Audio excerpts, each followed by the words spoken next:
Salut, ici Maps! Aujourd'hui, je lis les suggestions de Mado Lamotte. Elle a fait des suggestions à l'Association des libraires du Québec. Je fais l'expérience de lire toutes les suggestions de Mado Lamotte. J'avais déjà un livre sur toute cette pile-là, juste un, mais ça m'a donné envie de lire ses suggestions. Et donc, j'avais commencé avec le livre que j'avais dans les mains, que j'avais déjà acheté. Et c'est d'une autrice que je veux lire en 2021, Marie-Renée Lavoie. Je vous parle de La petite et le vieux. Dans cette histoire, on suit Hélène qui préfère se faire appeler Jo, telle son héroïne préférée d'un dessin animé, Lady Oscar. Elle se fait passer pour un garçon étant le capitaine de la garde rapproché de Marie-Antoinette. Donc, c'est l'inspiration d'Hélène, de Jo. C'est pour ça que Jo s'habille avec des vêtements typiquement garçons. Et elle demande qu'on l'appelle Jo. Et elle s'inspire beaucoup de son héroïne pour vivre sa vie. On rencontre Jo, elle n'a que 8 ans, mais se fait passer pour 10 ans. Elle a des sœurs, elle a ses 2 parents avec elle. Elle vit aussi dans un quartier où il semble y avoir beaucoup de personnes âgées. Donc, elle les côtoie assez fréquemment, les connaît de nom, mais connaît aussi d'habitude parce qu'ils ont les mêmes petites habitudes. Et c'est aussi en allant porter le journal de maison en maison qu'elle va les découvrir un petit peu plus, qu'elle va avoir l'occasion de leur jaser et d'apprendre un petit peu de leur sagesse et de leur expérience. Donc, on va suivre tout simplement la vie d'Hélène, mais plus particulièrement là, dans cette période charnière de sa vie entre 8 et 12 ans. Puis après ça, ça va aller beaucoup plus vite. Son âge adulte, c'est comme les dernières pages du roman. Jo, c'est une petite fille avec un bon tempérament, une bonne personnalité, qui a le cœur sur la main, qui est là pour les autres, qui est attentive.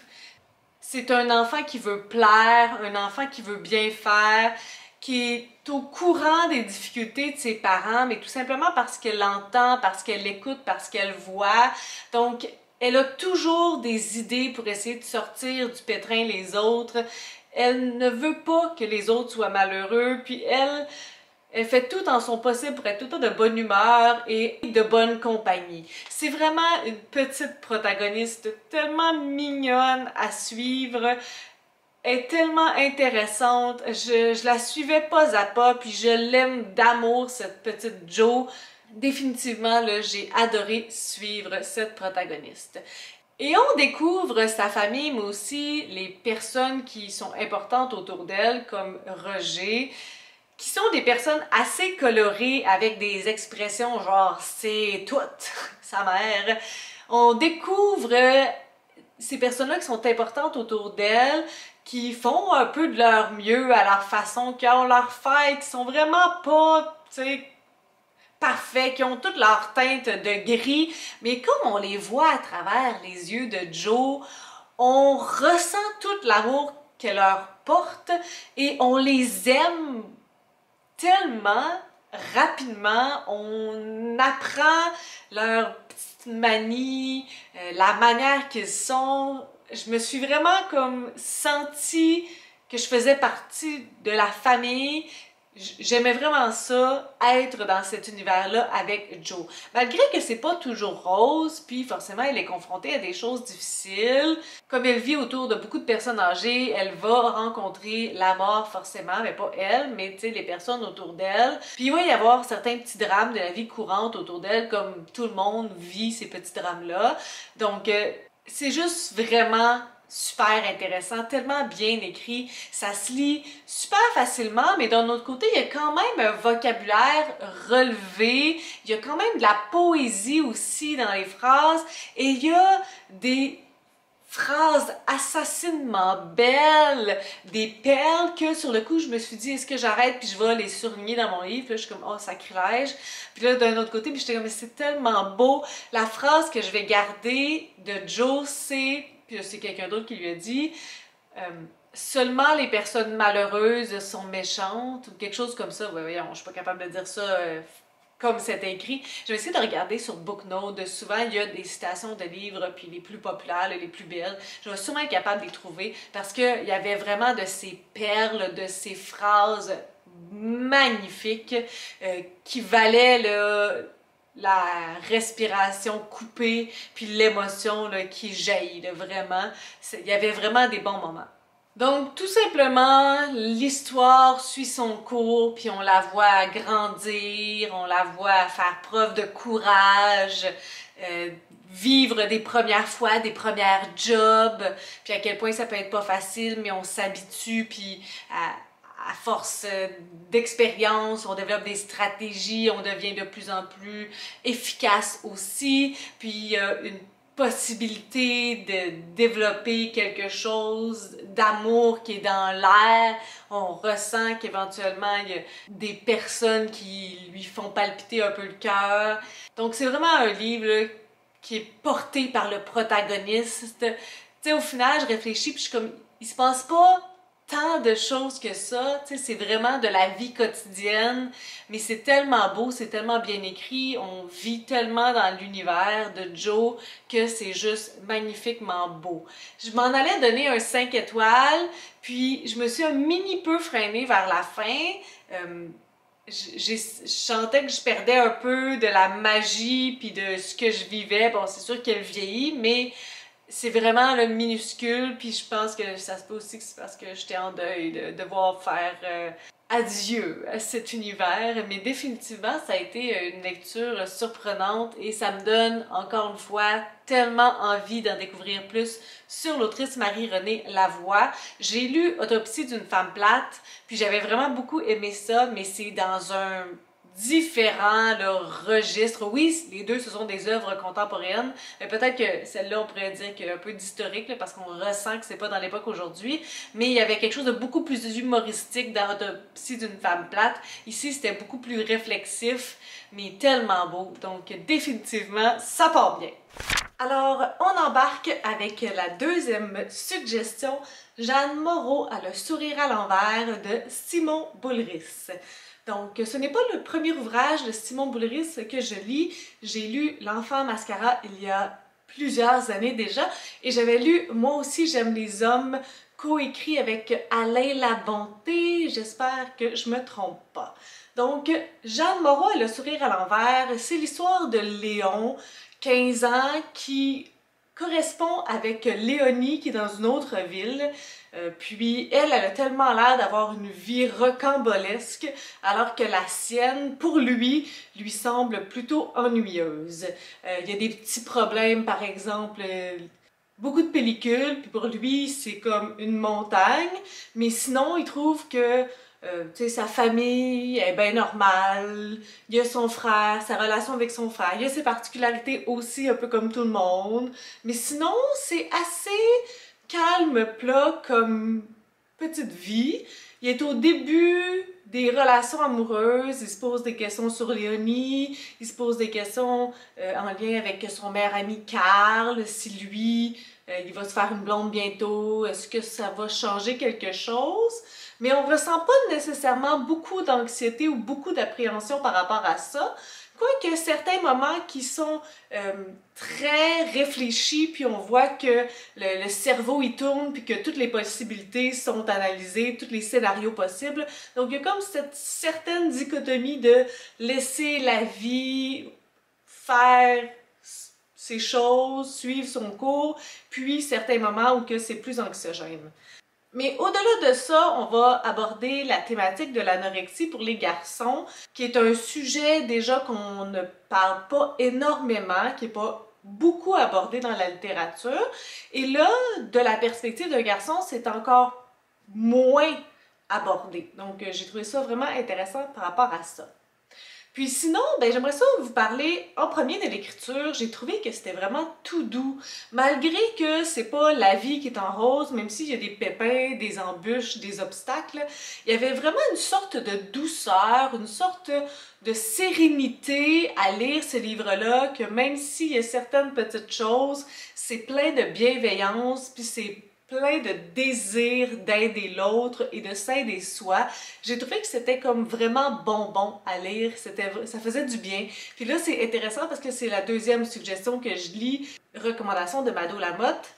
Oups, mes cheveux qui volent partout. Et dans la première lecture, La petite et le vieux aussi, il y avait cette sorte de douceur, ce confort à l'intérieur de la lecture. Donc, bon, c'est juste la deuxième sur je sais plus combien, mais c'est intéressant à suivre pour les autres lectures.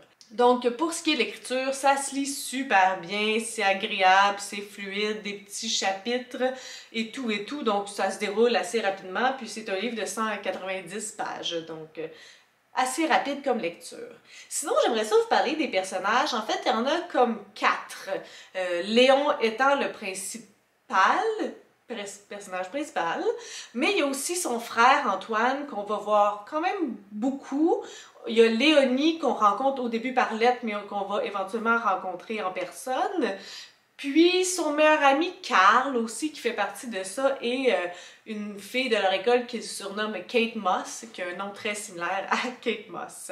Donc ce que j'ai aimé des personnages, c'est qu'ils avaient tous une âme, des personnalités très différentes. Dès que le personnage arrivait dans la scène, on ressentait tout ce qui était similaire, mais aussi tout ce qui était différent. On voyait la couleur de chaque personnage.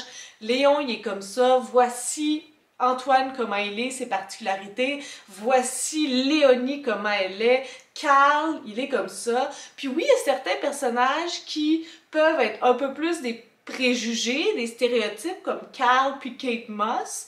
Mais au-delà du physique, au-delà des réactions plus associées au genre, si on peut utiliser cette terminologie-là, ben, il y avait quand même beaucoup de nuances à leur personnalité, à leur personne, puis il y avait d'autres enjeux, des zones de gris dans certaines autres choses, donc j'ai trouvé ça vraiment intéressant de la diversité des personnalités et des personnages, en un si petit livre, pouvoir réussir à bien différencier chaque personne, puis à bien ressentir l'âme de chaque personnage.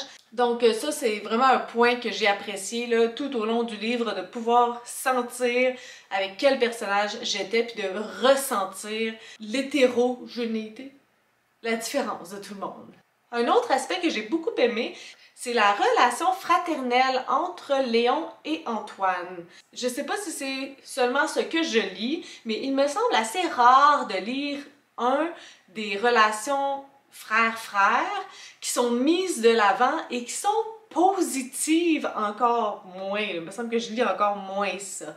Donc, c'est ça qui m'a happé, je pense, le plus, c'est qu'il y avait beaucoup de scènes qui étaient des scènes Léon et Antoine, et malgré leurs différences, malgré leurs particularités, ils ont quand même un grand respect mutuel l'un pour l'autre, et il y a beaucoup d'amour qui émane de cette relation-là. Et elle est mise de l'avant, et c'est positif. Donc, je trouvais ça vraiment intéressant et un choix très judicieux, très intéressant à mettre dans un roman, et particulièrement dans celui-là ici. Sinon, il y a la thématique de l'anorexie aussi. Je pense que la seule chose pour laquelle j'étais un peu déçue, c'est que je m'attendais à ce que ça soit le personnage principal qui porte ce message-là, alors qu'on voit l'anorexie d'un côté passif, si on peut dire. C'est pas le personnage principal qui est anorexique. Donc, je sais pas pourquoi j'avais en tête que ça allait être plutôt dans cette optique-là, puis ça m'a un petit peu déçue, mais bon, je m'en suis remise, puis j'ai quand même aimé tous les angles différents abordés dans ce livre-là. La dernière petite chose que j'aurais peut-être dû mettre plus au début, mais c'est le vocabulaire slash lorsqu'ils s'écrivent des lettres, comment ils se parlent entre eux. Il y avait comme beaucoup d'expressions puis de mots comme Boswell, puis il y avait des expressions, disons, que certains types de personnes ou certains âges utilisent, puis je trouvais au début que c'était frappant que ce soit Léonie ou Léon qui utilisent ces terminologies-là. Au début, j'étais comme un peu, je sais pas, j'étais pas bien avec ça, je comprenais pas trop, mais finalement ça a passé, puis j'ai comme accepté, ça me de moins en moins dérangé au fur et à mesure de ma lecture, puis on dirait que ça collait finalement avec leur personnalité, avec ce qu'ils représentaient, avec ce qu'ils étaient. Donc au final, ça a été une bonne lecture, que j'ai appréciée, que j'ai trouvée toute douce, qui fait du bien. Donc Encore une fois, ça va très bien. J'ai lu Satyriasis, mes années romantiques de Guillaume Lambert et je sais pas trop quoi vous en dire, je sais même pas trop comment vous le résumer. En fait, c'est l'histoire d'un gars qui s'est fait laisser, puis il en revient pas. T'sais, il est pas capable de passer par-dessus ça. C'était comme l'homme de sa vie, là, selon lui. Et il nous raconte certaines aventures, certaines autres relations qu'il a eues, mais il revient tout le temps à cette relation qu'il n'est pas capable d'oublier. C'est un tout petit livre que, ma foi, j'ai pris beaucoup de temps à lire. C'est sûr que ça parle de relations homosexuelles, ça parle de relations pas tout à fait saines ou bien compliquées, bien courailleuses aussi. Il n'y avait pas grand-chose dans ce livre-là qui pouvait me permettre de me raccrocher à l'histoire. Donc, en tout point, on n'arrivait pas à se comprendre ou j'arrivais pas à avoir d'intérêt pour ce livre-là. Par contre, si ces thématiques-là énoncées vous parlent, je pense que c'est un livre que vous pourriez apprécier. Puis là, je vais vous référer vers la vidéo de Sylvain Desmentiers parce que lui aussi, il l'a lu il y a quelques années, je crois. Puis il y en avait eu une appréciation différente et beaucoup plus poussée que ce que j'arrive à en penser. Donc, je vous propose d'aller voir sa critique à lui pour Satyriasis. Mais de mon côté, là, ça s'arrête là parce que c'est comme ça que je me suis sentie. J'ai pas l'impression que je suis la bonne personne pour en parler, pour toutes les raisons que je vous ai énoncées. Et c'est ça. L'écriture aussi était peut-être pas dans mes cordes, la manière de s'exprimer. C'est assez cru aussi. Donc, malheureusement, c'est ça pour Satyriasis. Alors, petit changement drastique de décor et de moi durant une même vidéo, mais bon! Je vais vous parler maintenant du livre Tout Clémence de Clémence Desrochers. En fait, la suggestion de Mado Lamotte, c'était à propos du deuxième tome, mais je me suis dit qu'avant de lire le deuxième, ben, je devrais lire le premier. Donc, le premier livre de Clémence, Tout Clémence, ça se passe entre les années 1957 et 1974. L'aspect par lequel j'ai été vraiment surprise, c'est que je m'attendais un peu à un format autobiographique, alors que ce ne l'est pas. Et pas du tout. C'est séparé en sections, mais c'est comme tout ce qu'elle a fait. Il y a des sections, je pense que le début c'est des nouvelles, par la suite il y a ses chansons, il y a des poèmes, il y a des morceaux de pièces de théâtre, donc on n'a pas d'explication sur qu'est-ce qui a mené à ces œuvres-là. Donc moi qui ne connais pas Clémence Desrochers de par son œuvre, connais son nom mais sans plus, qui sait que œuvrer un peu dans l'humour, puis que, tu sais, qui a été bénéfique pour le sort des femmes dans certains dossiers sensibles, ben ça me donnait vraiment pas plus d'informations sur Clémence, puis tout ça c'était vraiment hors contexte. Donc au début là, je comprenais pas, je lisais, ça se lisait bien là, mais tu sais, puis là je suis tombée dans les poèmes, puis moi qui est pas fan de poèmes, là, je capotais. Lorsque je suis arrivée dans les chansons, j'ai eu comme un petit déclic, puis je me suis mise à ouvrir YouTube puis à écouter les chansons, puis là ça a vraiment changé mon expérience. J'ai pas réussi à trouver tout parce que veux pas, c'est quand même pas super jeune, puis il y a pas tout ça sur YouTube, puis même hors YouTube, là, Google non plus trouvait pas, mais au moins ça m'a donné une idée de qu'est-ce que je lisais, puis là je pouvais écouter un peu en format audio ce qu'elle avait fait, puis j'aimais bien ça. Par la suite, à la fin de ma lecture, j'ai écouté une entrevue avec Anne-Marie Dussault, puis Clémence Desrochers, puis ça m'a donné envie de lire le tome 2. Donc pour l'instant, le premier tome, il m'a vraiment surpris, c'était pas ce à quoi je m'attendais, puis je pense que pour quelqu'un qui a aucune idée qui est Clémence, c'est trop rough comme format parce que c'est pas ça qui va nous donner envie d'en connaître plus sur elle. Je pense que c'est plutôt l'inverse. Vous devriez plutôt connaître Clémence ou apprendre à la connaître dans d'autres choses avant de la lire, avant de lire ce tome-là. J'ai hâte de voir si le tome 2, ça va être la même chose. je sais pas. Donc, à suivre pour le tome 2. Le deuxième tome de Clémence qui se déroule de 1957 à 1994. Tout Clémence, écrit effectivement par Clémence Desrochers. En fait, le deuxième tome, j'ai pas mal les mêmes critiques que le premier. Dans le sens que c'est pas plus autobiographique, c'est pas plus linéaire non plus. En fait, si ce n'est pas écrit. Donc ça serait peut-être mes petits bémols par rapport aux deux tomes de Clémence.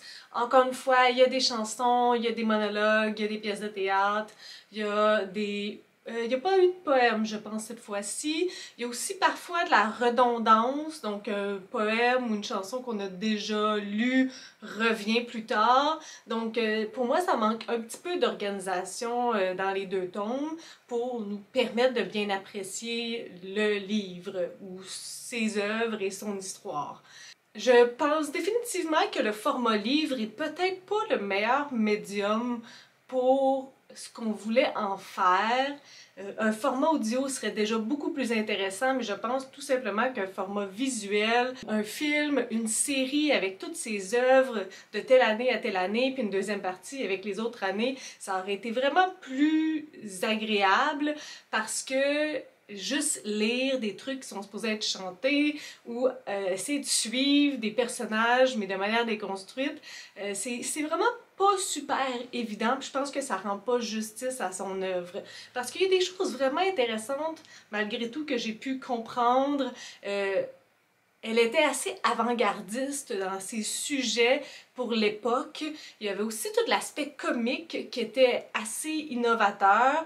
Puis son look à elle, tu sais, elle avait pas de mari, elle avait pas d'enfant, puis elle avait une relation avec une femme. Elle n'utilisait pas de terminologie pour exprimer comment elles étaient ensemble, mais il y avait beaucoup d'avant-gardisme là-dedans. Elle parlait de ménopause, elle parlait de racisme, elle parlait de politique. On a aussi des mentions de pouvoir d'achat, puis de plein d'autres sujets, malgré tout, super intéressants. Cette fois-ci, je me suis pas fait avoir lorsqu'il y avait des chansons. La plupart du temps, je les écoutais sur YouTube et ça m'a vraiment permis de les apprécier encore plus. Ben, en fait, de les apprécier tout simplement parce que une chanson qu'on écoute, c'est pas pareil. Il y a une jonction entre les mots et la musique. Il y en a certaines que j'ai pas réussi à trouver chantées par Clémence, mais je les ai trouvées chantées par René Claude et définitivement, c'était un bon choix là, de retrouver les versions audio parce que juste lire comme ça, c'est un peu bizarre. C'est pas mal ce que je voulais vous dire sur ces deux tomes-là. Je ne m'attendais pas à ça, puis je pense qu'on aurait pu faire quelque chose de vraiment plus frappant pour faire plus honneur peut-être à sa mémoire parce que c'est vraiment une des grandes et c'est ça que j'ai compris. Il y a même un petit passage que c'est Luc Plamondon qui exprime à quel point elle est incroyable et qu'elle a fait avancer les choses. Donc un format livre pour quelque chose comme ça qui est supposé être écouté, qui est supposé être vu. Je pense que c'était juste pas le bon médium, mais ça enlève rien du tout à l'œuvre, à son œuvre au complet, à Clémence Desrochers. Je vous parle maintenant du livre Le Messie de Bélem, écrit par Pierre Sanson. Ok! C'est l'histoire de Jadson Caldera, qui va se faire attraper par la police, puis qui va avouer être complice d'un truand. Mais l'affaire, c'est que le truand, le gars qui a volé, puis qui a battu, puis tu sais, qui fait des petits crimes par-ci par-là, c'est un connu de la police, mais pas lui. Fait que la police comprenne pas pourquoi il dit qu'il est complice là-dedans, pourquoi il s'évertue à dire ça. Ils comprennent pas d'où ça vient. Fait que ça devient comme vraiment bizarre et particulier. Et ils font souffrir vraiment beaucoup. C'est comme l'interrogatoire préliminaire, puis disons qu'ils le maganent, puis qu'il manque pas. Puis dans ce livre-là, on va comme essayer de découvrir, de comprendre qui est Jadson Caldera, d'où vient cette obsession pour Roll, qui est le gars qui fait des petits crimes par-ci par-là, qui est la mère de Jadson, puis c'est ça un peu tout au fil du livre. C'est une histoire bien particulière, qu'il n'y a pas vraiment d'intrigue au final, qu'il se passe pas grand-chose non plus, mais étrangement, je tournais les pages, puis je voulais savoir où est-ce que ça allait aller. Puis il y a vraiment différents moments, différentes ambiances. Au début, ça va vraiment vite, c'est vraiment rough. Lorsqu'on vit la torture de Judson Caldera, c'est insoutenable. La torture est vraiment bien décrite, puis elle est vraiment sanglante. Puis j'étais comme complètement hors de moi, je trouvais ça dégueulasse. Puis par la suite, on rentre dans la vie de Mercedes, qui est sa maman à Judson. Puis là, j'étais comme, qu'est-ce que je suis supposée de comprendre de ça? À quel point la vie de sa mère, elle a de l'impact sur lui? Est-ce que, on va faire des liens? Puis pas tant que ça. Le but, c'était vraiment plus de comprendre qui est Mercedes, ou en tout cas d'en avoir une idée un petit peu plus. On fait pas vraiment l'accent sur la vie de Judson. Il n'y a pas tant de détails entre Judson et Roll. C'est comme juste une grosse obsession, un gros coup de cœur, comment on appelle ça? Un coup de foudre, mais unidirectionnel. Donc, il est comme devenu complètement fou envers Roll, puis il aurait fait tout ce que Roll voulait, mais dans le fond, lui, il s'en foutait de Judson. Fait que c'est comme tout ça qu'on découvre, puis pourquoi ces comportements, qu'est-ce qui a fait en sorte qu'il est devenu comme le messie pour sa ville, son petit village. Pourquoi, qu'est-ce qui a fait en sorte qu'aujourd'hui, c'est comme un dieu, il est passé de rien à tout.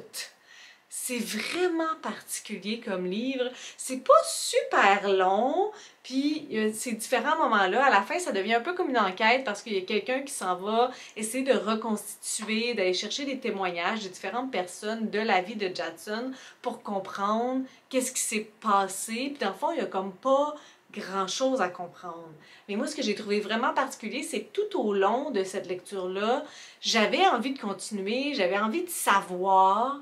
Puis c'est ça qui est le plus surprenant de ce livre-là, qu'il n'y a comme pas vraiment de corps, pas vraiment de ligne directrice et que il n'y a pas vraiment de punch, de revirement. Ce qu'on sait, ce qu'on veut savoir, ça sera pas si spécial que ça, c'est vraiment particulier. Puis à quelques moments, j'ai trouvé ça un peu mélangeant. Ça, c'est peut-être la petite faiblesse de ce livre-là, parce qu'il n'y avait pas d'explication ou de sous-titres ou de titres tout simplement lorsqu'on était dans la vie de Mercedes, lorsqu'on était dans la vie de Judson, lorsqu'on était avec l'enquêteur. Ça aurait facilité les choses. Puis il y a comme un troisième personnage qui rentre en scène. Comment il s'appelle donc? Son amant philosophe, le Satraga. Il me semble que c'est ça. Puis à un moment donné, c'est lui qui écrit des lettres. Mais comme un petit peu plus de clarté dans ce livre-là aurait pas fait de tort, là. Ouais, c'était son nom, ton Satranga. Ouais, c'est ça, c'est son nom de famille. Donc, ouais! Qu'est-ce que j'ai pensé de ce livre-là? C'est comme une appréciation positive, mais un gros que c'est que j'ai lu, là. J'ai donné une note de 4 étoiles sur 5, donc ça démontre que j'ai bien aimé ça. Je pense pas que ça va perdurer dans le temps. Je trouve ça difficile à expliquer pourquoi j'ai aimé ça, mais définitivement, la plume est pour quelque chose. Elle est assez crue par moments, mais elle nous donne envie de continuer à lire puis d'en savoir plus. Donc, c'est pas un livre récent non plus. J'imagine que cet auteur-là s'est beaucoup amélioré avec le temps. D'ailleurs, c'est lui qui a écrit Mammouth dans les dernières années. Si ça vous dit quelque chose, je serais d'ailleurs très intéressée à lire ce livre-là pour voir entre les deux, parce que lui, ça date de 1996. Pierre Sanson est né en 1958, donc c'est très possible. C'est pas un jeune livre, ouais, 1996. Donc on commence à être presque 30 ans de ce livre-là. C'est vraiment particulier les lectures que je fais grâce à Mado Lamotte. Difficile de faire des critiques élaborées, personnages, thématiques, arc narratif. On va y aller au feeling pour le moment. Alors, Ode radiophonique de Jean-Paul Daou. Définitivement, les premières lectures me sortaient pas trop de ma zone de confort, mais de plus en plus, oui. Ce livre-là, en fait, Jean-Paul Daou fait partie de Plus on est de fou, plus on lit. Il lit souvent sa poésie. Et ici, ce sont des poèmes qu'il a déjà écrits. Je pense qu'il y a une deuxième partie aussi. Donc ça, c'est le premier tome, le premier recueil de ses poèmes. Et tous ces poèmes commencent par ode avec autre chose, une autre thématique par la suite. Les thématiques sont assez variées. On peut passer de la température à l'automne, à un salon du livre, à des pilules. Donc plusieurs thèmes assez spécifiques, parfois plus larges pour d'autres moments, qui sont abordés dans ce recueil-là. Forcément, moi, je suis pas quelqu'un qui aime énormément la poésie, donc le fait que c'était plus linéaire à certains moments, qu'on racontait quelque chose, j'aimais mieux que d'autres moments où on était plutôt dans la contemplation de la beauté ou l'expression de sentiments et autres choses. J'ai remarqué aussi qu'il y avait quand même à plusieurs endroits beaucoup d'énumération de noms. Et ça, de façon générale, c'est pas quelque chose, un procédé qui me plaît particulièrement. Mais au final, j'ai bien apprécié et il y a définitivement un poème qui s'appelle Ode médiatique, si je ne me trompe pas, et qui parle d'un gala télévisé du livre. Donc oui, le salon du livre, c'est une chose, mais un gala télévisé pour mettre de l'avant-plan les auteurs et les autrices, le milieu du livre, parce que si on veut que le livre soit plus populaire, il faut qu'il prenne plus de place à la télévision parce que, tu sais, il y a des sujets comme ça que moi, je suis même pas genre le hockey, là, puis je l'écoute en regardant, en lisant les trucs sur Facebook. Donc, on a définitivement besoin que les livres prennent une plus grande place dans l'espace médiatique. Et my god, que ça serait une bonne idée. Je suis prête à l'organiser s'il y en a qui veulent porter ce chapeau-là. Donc au final, ça se lisait quand même assez bien. Pas de points, mais des majuscules. C'est tout le temps écrit de ce format-là. Lorsque c'était plutôt linéaire, ça fonctionnait bien. Il y a des poèmes que j'ai beaucoup aimés, d'autres qui m'ont juste moins parlé, mais de façon générale, satisfaisant à la fin. J'ai trouvé que ça se faisait quand même moins vite que je pensais. Tu sais, parfois dans les recueils de poèmes, on a l'impression que ça va dérouler en une demi-heure pour avoir terminé. Mais non, malgré tout, là, ça m'a pris quelques heures là, pour passer au travers, prendre mon temps et digérer tout ce que je lisais. Et il y a Sarah qui m'a proposé d'écouter la voix de Jean-Paul Daou préalablement, parce que ben, je l'avais pas entendu. Et oui, ça a augmenté mon expérience, dans le sens que j'avais un peu comme sa voix dans mes oreilles pendant que je lisais le livre. On continue avec La route du lilas d'Éric Dupont. Ma foi, ce livre-là, vous pouvez pas comprendre à quel point j'avais un peu d'appréhension. En lisant le quatrième de couverture, je me disais, ok, de l'aventure sur la route, ça m'interpelle très peu habituellement. Il semblait avoir beaucoup de personnages aussi, donc j'avais un peu la chienne. Dans ce livre-là, on va suivre Shelly, Laura et Pia, majoritairement, trois femmes qui vont suivre la route de la floraison du lilas. Pia part du Brésil, mais je pense qu'elles se retrouvent quelque part d'autre avant et elles vont aller jusqu'à Montréal. Elles doivent partir du Brésil parce qu'ils ne voulaient pas passer par les frontières. Bon, en tout cas, voyez-moi puis la géographie. Ça dit-tu? Traverse l'Amérique. Bon. C'est plus que ça aussi, dans le sens qu'au fur et à mesure du livre, on va apprendre à découvrir le lilas. Le lilas prend vraiment une grande place dans la première partie, peut-être premier quart, première partie du livre. J'avais l'impression de faire un cours d'horticulture sur le lilas. Ma foi, c'était intense et d'un autre côté, au début, j'étais un peu comme « j'aimerais pas tant ça », mais j'ai comme appris à apprécier ces informations-là scientifiques sur le lilas et aussi historiques. On en apprend aussi sur Pia parce qu'elle va écrire de sa vie, elle va écrire des lettres au fur et à mesure du voyage et ce sont des moments que j'ai beaucoup appréciés. Au début, j'étais pas certaine, je comprenais pas le changement d'attitude, d'écriture, de rythmique, mais au fur et à mesure, ça a été de mes moments préférés. Shelly et Laura, on sait qu'elles sont des très grandes fans du lilas, c'est quasiment une religion pour elles, mais elles vont rester quand même assez énigmatiques tout au long du livre. Sinon, on va apprendre aussi à découvrir Simone, qui est la fille de Pia. On va découvrir aussi Rosa, qui est la fille de Thérèse, l'ancienne amante de Pia. Et éventuellement Jacqueline, qui est la blonde de Rosa. Donc, il y a certaines femmes qu'on va suivre moins longtemps là, que Pia, forcément, au fur et à mesure de ce livre-là. Puis, il va y avoir un long chapitre de 100 pages, presque sur Léopoldine. Donc, accrochez votre histoire de l'Autriche parce que c'était du lourd. Qu'est-ce que j'en ai pensé? En fait, toutes mes pensées se mélangent parce qu'il y a vraiment des bons côtés à ce roman-là, puis il y a vraiment d'autres côtés qui m'ont moins rejoint.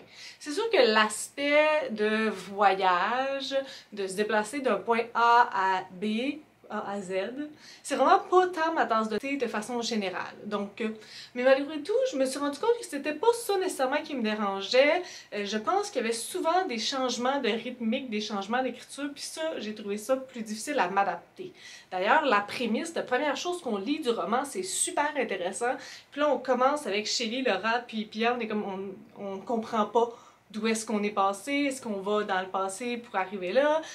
Puis il y a comme pas tant de connexion dans la manière d'écriture, dans le ton utilisé. Donc ça, j'ai trouvé ça particulier comme choix.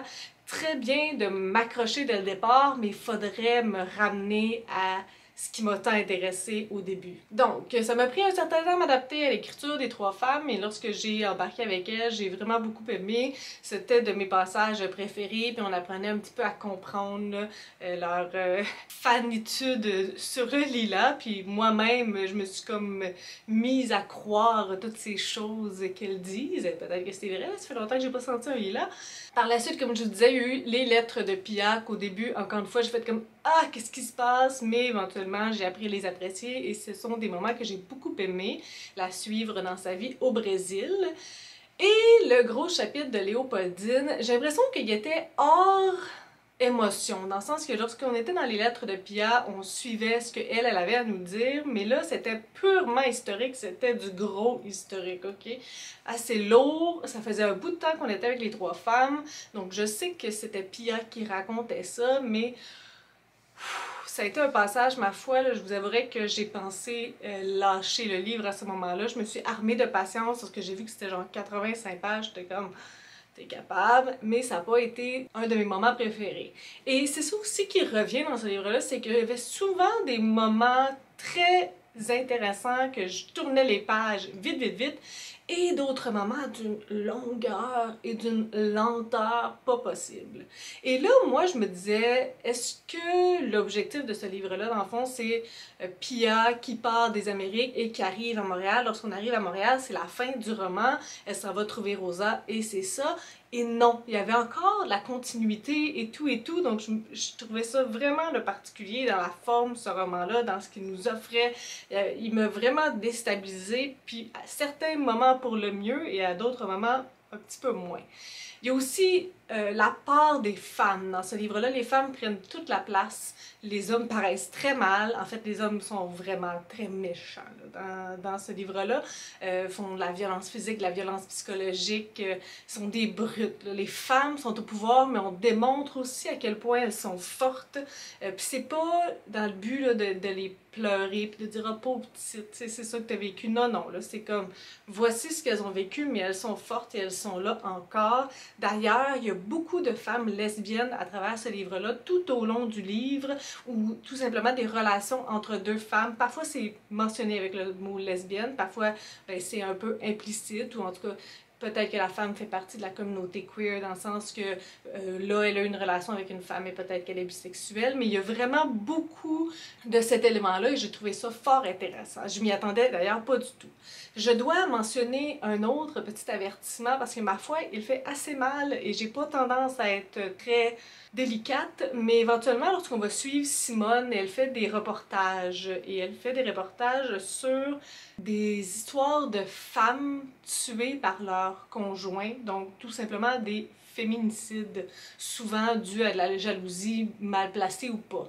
Et il y a littéralement une énumération de 29 féminicides avec l'explication de qui étaient ces personnes et qu'est-ce qui s'est passé. Je vous dirais que c'est insupportable à lire.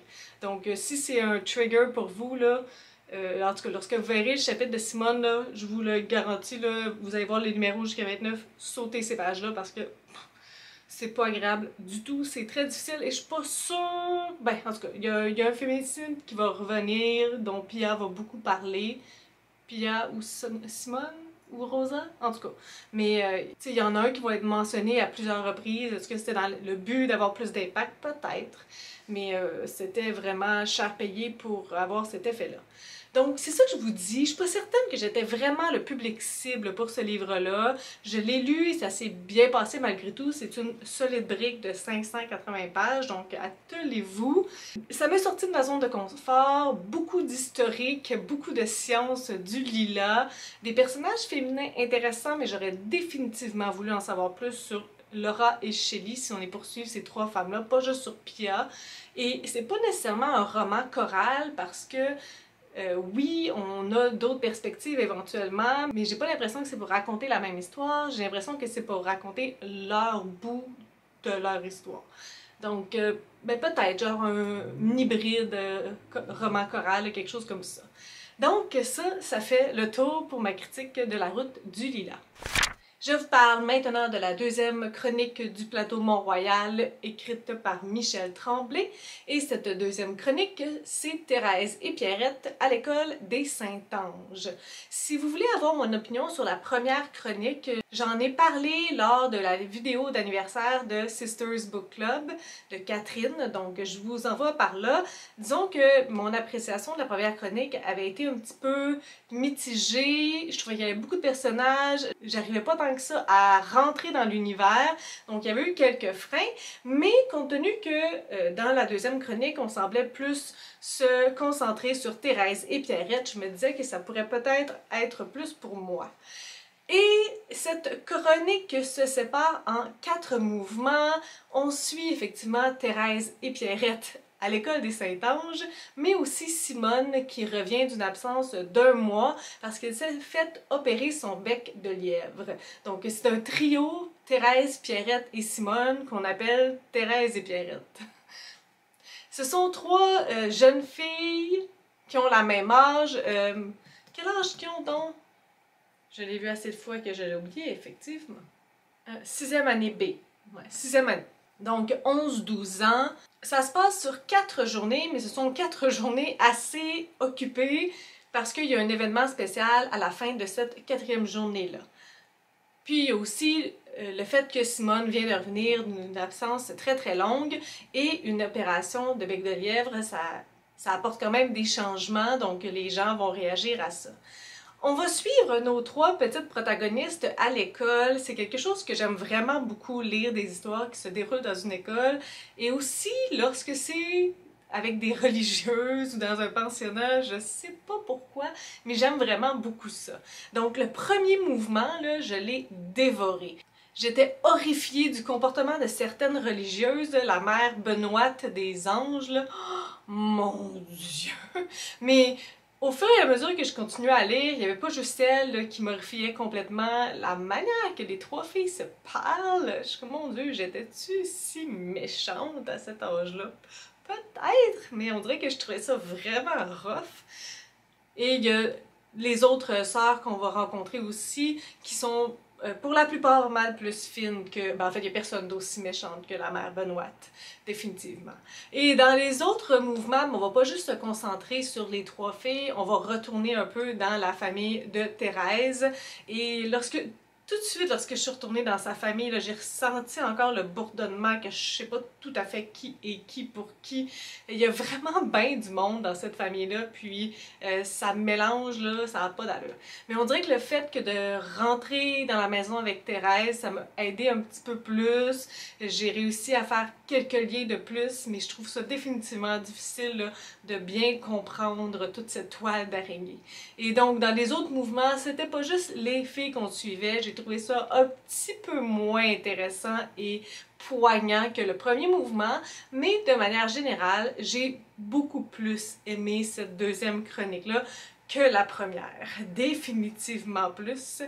J'ai ressenti là, beaucoup plus de choses, particulièrement dans le premier mouvement, choses que je n'avais pas du tout ressenti dans la première chronique. Donc, il y a de l'espoir pour la suite. à voir qu'est-ce que je vais penser des autres chroniques, mais ça sera vraiment pas tout de suite. Si vous avez regardé intensément l'image des suggestions de Mado Lamotte, en fait, il y en a deux autres que je ne lirai pas. La première, en fait, je suis assez triste quand même de ne pas la lire parce que je ne l'ai pas trouvée louée ni à la bibliothèque d'Ottawa ni à la bibliothèque de Gatineau, et c'est Surréal 3000 de Suzanne Martel. En fait, ce qui m'a vraiment troublée lorsque j'ai regardé ce livre-là à la toute fin, là, parce que je me suis dit, ben c'est pas grave que je le lirai pas, c'est que là, vraiment différent de tout ce que j'ai lu, c'est du jeunesse et ça me semble être de la science-fiction. Donc, c'est un livre qui ne se fond pas du tout avec tout le reste, toutes les autres suggestions. Je vais juste vous lire le quatrième de couverture, puis je vais vous mettre la couverture ici. Dans la cité souterraine où habitent Luc et ses amis, il n'y a ni fleurs ni soleil. Les gens sont tous chauves. On circule sur des trottoirs mobiles et le ballon au panier se joue avec un robot comme adversaire. 1000 ans après la destruction atomique, les enfants aventureux de l'an 3000 habitent Surréal et ne sont jamais sortis à l'air libre. Un tremblement de terre endommage la source d'énergie dont dépend la survie de Surréal. En même temps, le séisme ouvre une faille dans le rocher. Pendant que les savants ingénieurs essaient désespérément de découvrir la cause de la perte d'énergie, Luc fait face à un autre défi. Il se glisse en secret par la fissure ouverte dans le Mont-Royal et atteint la surface. Il doit affronter les dangers et les surprises d'un monde fermé à son peuple depuis des siècles, un monde que tous croyaient inhabité et qui ne l'était pas. C'est vraiment intéressant, hein? Si un jour j'ai réussi à le trouver, ben je le lirai, mais pour l'instant, il ne fera pas partie de cette vidéo-là.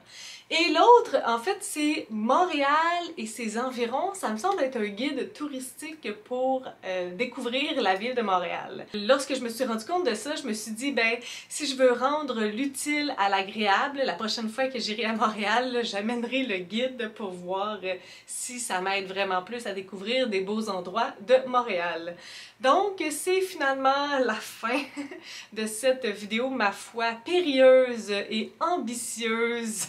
Si vous avez des suggestions, des critiques, des commentaires, n'hésitez pas à le faire en dessous de ma vidéo. Je publie des vidéos assez fréquemment dans une semaine. Si vous avez aimé cette vidéo, n'hésitez pas à mettre un petit pouce et à vous inscrire à ma chaîne. Sur ce, je vous souhaite de bonnes lectures.